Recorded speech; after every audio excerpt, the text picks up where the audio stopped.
One thing I wanted to point out, maybe some of you in the audience are not quite as familiar with the jazz idiom as you might be with some other types of music, or I don't know, maybe this is your first time coming to a jazz concert. So I'll just clue you in on a few things that are going on. So when you hear somebody playing a solo, see, the first time I ever went to a jazz concert that there was an ensemble on stage like this, I had no idea what improvising was or what improvisation was. I thought that the reason these charts were so big was because all the notes were written out when somebody had a solo, and that's actually not the case. When you hear somebody playing by themselves, being accompanied by the band, they're making that stuff up on the spur of the moment. That's what improvisation is. It's not so hard to understand what that process is, though, because we all improvise all the time when we're carrying on a conversation with someone.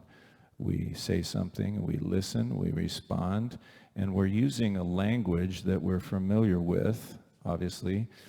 Otherwise, someone else wouldn't understand us. So part of our job description for this ensemble is both to learn to read the charts, what is written, and begin to at least dip our toe in the swimming pool, the kiddie end, maybe, of the swimming pool of beginning to improvise. So we're familiarizing ourselves over the course of the semester or many semesters with the language of jazz and how that fits into the requirements of a particular chart. So some charts, they're more complicated. There's a lot more information there for us to sort through. It's like a conversation about a more complex subject matter, and some of them are a little more easy, familiar, something like a blues, either all blues or the last tune that we'll play is also a blues. So the blues language is a little simpler, and we have a little more time to do what we call stretch out, or just feel a little more comfortable maybe in that environment.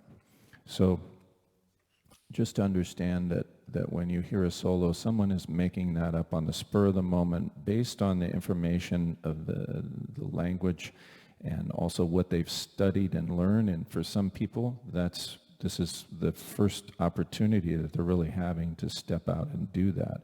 So, kudos to them, and it's certainly rewarding to me to help start them on their journey of that sort of endless pathway to learning deeper and deeper language and being able to express ourselves more exactly and specifically as time goes on.